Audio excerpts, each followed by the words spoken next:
Tudo bom, gente? Voltamos com o nosso podcast Foco Total. A gente estava dando risada aqui, que talvez tenha um corte aí no final de algumas coisas engraçadas que a gente estava dizendo aqui. Todo mundo nervoso.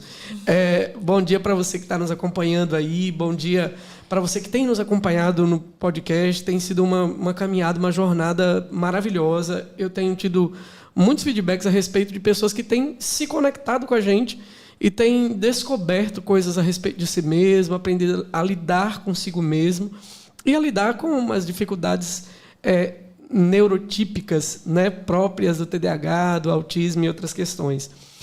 Hoje a gente tem um tema maravilhoso, a gente vai falar sobre intervenções multidisciplinares e a gente tem duas pessoas hoje aqui que daqui a pouco eu vou apresentar, mas antes disso, sempre a gente começa agradecendo a Prêmio. A Prêmio é nosso patrocinador, a Prêmio Essential Kitchen. É uma empresa de restaurantes industriais e ela tem mais de 170 restaurantes em 7 estados do Brasil. É uma empresa sólida, uma empresa que tem ganhado, inclusive, alguns prêmios, né? A Prêmio ganha prêmio, tem ganhado alguns prêmios, né? A CEO da empresa, Caroline, recentemente esteve participando, né, de uma premiação como uma das empresas que tem mais crescido, né, dentro do seu segmento no mercado no Brasil. Então, a Prêmio tem sido essa empresa que tem crescido e tem ajudado a gente a crescer. Então, eu quero agradecer a Prêmio, né, porque ele tem dado essa oportunidade de que a gente traga um conteúdo rico, um conteúdo que não é tirado da nossa cabeça, né, mas é um conteúdo técnico que a gente pode conversar e ter certeza que a gente está falando coisa séria aqui, né? Se você quiser saber mais sobre a Prêmio, você pode entrar no site somospremium.com.br. Vem ser Prêmio com a gente. E agora as meninas, né? Agora vocês. A Alana está aqui. A Alana é psicóloga, neuropsicóloga, neuropsicopedagoga, um monte de coisa, né? Sim. A Alana está aqui. Eu queria te agradecer, Alana, por ter aceitado o nosso convite, né? E a Alice está aqui, fonoaudióloga, né? Está aqui também para falar. Vocês duas foram indicações do Dr. Eric, né? O Dr. Eric é o meu neurologista, né? E foi o Dr. Eric que caminhou comigo na descoberta, né, do TDAH, no meu TDAH. E aí a gente firmou essa parceria aí, né? Que tem sido assim muito importante para mim. O Dr. Eric tem sido, além de médico, tem sido um grande amigo. A gente tem partilhado e tem sido também um grande amigo. Mas aí, me fale um pouco mais de vocês. A Alana, você já trabalha há muito tempo na psicologia? Sim, eu trabalho desde 2018 como psicóloga, né? Hoje, o meu grande público é adolescente e adultos, mas também eu atendo crianças. Certo, certo. Eu deixei de atender criança. Porque, como meu nicho é TDAH, eu deixei de atender criança, Alana, porque muitas vezes a terapia não rende porque a gente precisa do auxílio dos pais. Sim. Não é? É fundamental. Fundamental. Aí, às vezes, a gente tem uma tarefa para casa que a criança precisa executar e, às vezes, os pais não colaboram não é estimulada gente. Para isso. Justamente. E aí, depois de um tempo, começa a questão. E essa terapia não está fazendo efeito, não? Esse menino já está nesse psicólogo, já tem quase um ano que esse menino está no psicólogo. Quer dizer, achar que em uma hora o psicólogo vai mudar o comportamento da criança, sendo que o comportamento problemático da criança nem é na sala do psicólogo, né? Sim. Lá na sala da gente a criança é ótima, não é isso? Sim, traz as suas demandas. A criança onde ela é ótima. Consegue se expressar, se comunicar, dizer o que está sentindo. E aí é lá, junto com os pais, que precisam da intervenção, né? O Rafael, meu filho, e o Theo, os dois são TDAHs também. Lá em casa foi para ser mesmo. Lá em casa é assim. O pai, né? Então, o pai é TDAH, os dois meninos são TDAH e a mãe não aceita, mas ela também é TDAH. Ela não aceita. Mas os meninos são TDAHs e a gente percebe que é uma tarefa nossa ajudar os meninos a criar, a lidarem com as funções executivas. Sim. Né? Eu estava conversando com um cliente falando sobre a minha criação e como eu perdi de desenvolver as funções executivas, algumas delas de organização, de planejamento, porque não tinha alguém que me ajudava nesse sentido, né? Ter um horáriozinho para fazer uma coisa, ter uma bancada para estudar. A minha mãe reclamava, ela dizia, eu nunca vi você estudar, eu não vejo você pegar no livro. Mas não havia um incentivo. Assim, olha, 3 horas você vai sentar para estudar e tal. Que já é difícil para uma criança típica. Justamente. Fazer isso, ter autonomia de fazer isso. Imagine para uma criança atípica. É verdade. E a Alice está aqui com a gente, fonoaudióloga. Isso. E hoje você que tem trabalhado com esse público também, né, Alice? Tenho. Bom dia, né? Meu nome é Liz Maria, eu sou fonoaudióloga, sou formada lá na Universidade Federal de Sergipe, porque eu sou baiana, eu gosto de dizer que você é baiana de onde, Liz? Eu sou de Paulo Afonso, aqui do Você é extremo de Paulo norte da Bahia. Afonso? Eu sou de Xique-Chique. Ai. Eu sou de Xique-Chique, lá no oeste da Bahia. Então. Xique-Chique, ó. Premium, Xique-Chique, é tudo aqui. É tudo em casa. No topo, né? É, tudo chique. Você veio estudar aqui e aí eu ficou. Estudar aqui e fiquei. Eu trabalho meu público. Hoje eu já estabeleci meu público, né? Crianças, ao contrário de vocês. Eu gosto de trabalhar com as crianças, né? Eu me sinto mais estimulada, porque eu tenho TDAH, então meu hiperfoco sempre foi na área de desenvolvimento infantil. Que legal. Então, eu me sinto muito mais estimulada. Eu tentei atender adultos, não é que eu não goste, eu até gosto de adulto, mas é uma demanda que não me estimula tanto. Então, Entendi. Aí eu comecei a trabalhar.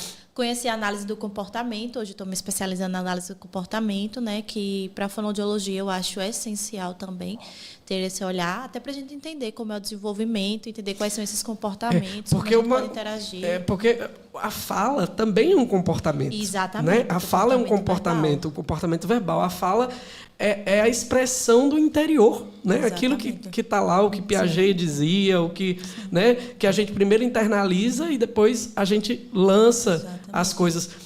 O Piaget dizia, olha, primeiro a criança ela morde as coisas, ela tem um contato físico, né?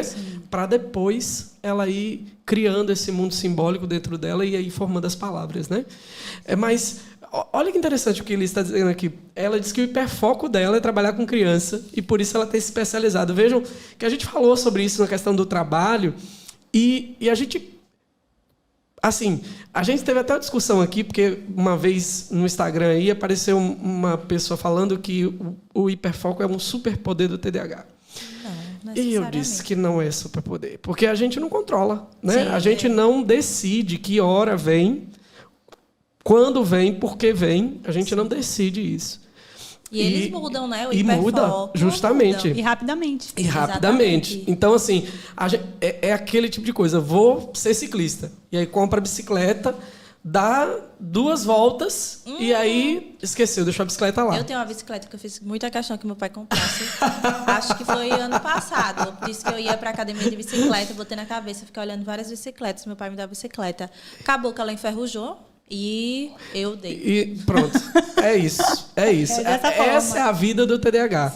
Eu estava contando uma história. Eu tinha saído dos atendimentos, já eram umas 22 horas mais ou menos. Eu acho que hoje eu termino só 22 horas os atendimentos. Hoje 22 horas eu passo a régua.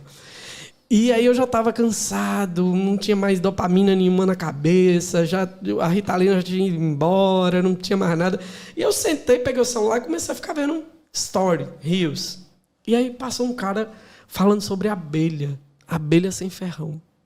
Gente, vocês acreditam que eu fiquei preso nisso até quase 2 horas da manhã? Acredito. Abelha sem ferrão. Sim. E aí na hora que eu ia comprar a colmeia, que eu entrei no Mercado Livre para comprar, e eu... Acácio, você vai fazer isso? Você vai deixar o hiperfoco te dominar, cara? Não. E aí eu peguei e desliguei o celular. E vocês não sabem o que aconteceu. Lá em casa tem um baú de madeira grande.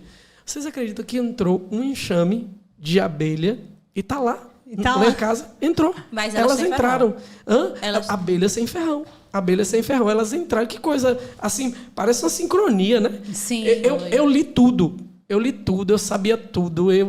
Se vocês quiserem, eu dou uma aula sobre abelhas sem ferrão. Típico. Pois é. E aí, apareceu. Do nada, elas entraram lá no baú da minha... É um baú que a minha esposa guarda, os papéis dela e tal. Um baú enorme. Elas entraram lá e fizeram colmeia. Está lá na sala de casa. O baú com a colmeia. Aconteceu isso com um paciente que ele estava estudando ele ia fazer uma prova, estava estudando para concurso. E aí a mãe dele havia feito um café, ele começou a tomar café. E aí perdeu o foco já do estudo, né? Uhum. Café. Vou pesquisar sobre o café. Pronto. Aí ele É assim pesquisou mesmo. sobre o café, como era feito o café, Pronto. da onde que surgiu o café, a história do põe café. E ele falou, passou 5 horas, ele contando, né, na terapia, passou 5 horas e eu envolvido com a questão do Com café.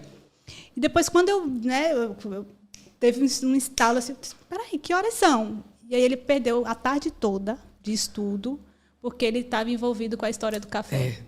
Então, aí a um gente entrou, não é? A gente entrou nessa discussão e a gente falou no dia que a gente falou sobre trabalho, a gente falou isso, que se você consegue casar o seu trabalho com um hiperfoco, com uma coisa que você gosta, aí não tem ninguém melhor. Você Sim. vai embora e aí ninguém te segura. É um trator mesmo, né? O TDAH, a pessoa com TDAH, quando ele entra em hiperfoco, é um trator que vai passando em cima de todo mundo, né? Então, assim, mas quando está fora do hiperfoco, aí acabou o homem, né? Como diz por aí. Mas vamos entrar no assunto, né, da multidisciplinaridade. E eu vou fazer a pergunta e aí vocês duas falam apropriadamente cada uma da sua área. Veja, quais são os principais desafios que a pessoa com TDAH ou autismo tem em relação ao comportamento, à comunicação? Quais são os principais desafios que essas pessoas têm? E aí já vou trazendo exemplos dos meus pacientes, Certo. né? A comunicação, né, de falar o que está sentindo, as suas emoções, a dificuldade de, às vezes, se entender. Isso do autismo. Do autismo e também do Certo, TDAH. do TDAH. Né? A gente sabe que são transtornos que podem ser comórbidos. Isso. Né? Uhum. Mas, assim, de se compreender. Né? Ontem eu atendi uma paciente, né, uma adolescente, e ela me chama de tia. Tia, veja, eu fui fazer a prova, eu sabia tudo da prova. Tudo. Até antes de a professora entregar a prova, estava tudo na minha cabeça. Mas quando a professora entregou a prova, não sabia mais nada. Então, essa é uma dificuldade, né, de uma criança, um jovem com TDAH. E a comunicação é difícil, Alana, também por conta da dificuldade de controle emocional. Sim, controle inibitório, né? Sim. Então, assim, falam que não deve, na hora que não deve, né? Não tem filtro. Não tem filtro, né? não tem esse controle. E o autista também da mesma forma, né? A Sim. comunicação é uma das maiores dificuldades, né? Sim, porque aí ele não sabe se expressar. Isso. Ele não sabe, assim, classificar o que ele está sentindo. Justamente. E aí, Liz, em relação à comunicação, à fala, o que a gente pode pensar em relação ao TDAH, ao autismo? Quais são os desafios que as pessoas enfrentam? Então, a fonoaudiologia ele vai trabalhar basicamente com a comunicação, né? Pensando no TDAH, falando mais dos adultos, as crianças, o que é que eu observo na clínica, né? Crianças que têm TDAH, elas têm muito mais dificuldade de aprender a falar, certo? Porque a gente sabe que para falar, né, a gente precisa de alguns pré-requisitos básicos, como, por exemplo, a concentração, a manutenção do olhar, porque crianças que têm TDAH também têm essa dificuldade devido à hiperatividade. Sim. E aí eu observo muito que os meus pacientes que têm TDAH, que são crianças, eles têm essa dificuldade de comunicação. E, principalmente, na fonoaudiologia, eles têm muita dificuldade na aquisição dos sons. Porque a gente precisa ter a certa habilidade de prestar atenção no outro para poder reproduzir esses sons. E as crianças com TDAH têm muita dificuldade. Então, eles têm muita dificuldade de fala em específico, principalmente na questão dos sons, porque eles não têm esse pré-requisito de prestar atenção para aprender a falar aquele som. Então, eles passam muito tempo nisso. E é importante a gente falar sobre isso, porque eu tenho um cliente, Alana, que toda vez que ele passa por esse rios, ele manda para mim no privado. Porque eu tenho uma raiva desse rios, que não é brincadeira.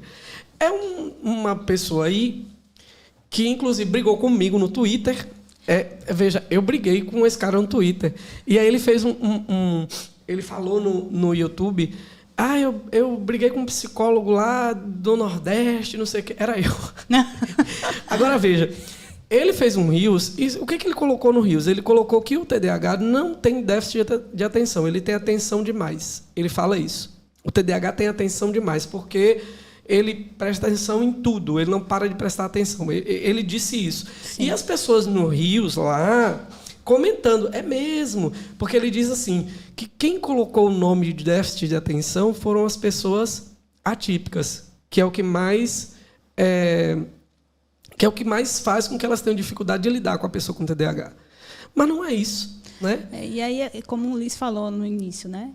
A importância de você se especializar, de você buscar conhecimento, Justamente. de você estudar. A gente sabe que assim, a gente tem muitos manuais, muitos livros, temos muitos cursos também, né? Eu sempre incentivo os pais, né, que têm uma criança atípica, de estudar, de tentar compreender. Não, e buscar na fonte certa. Sim, e buscar porque, na por fonte exemplo, certa. essa balela aí está errada, porque o que é a atenção? A atenção é quando você mantém o seu foco em uma coisa durante um determinado tempo. Sim.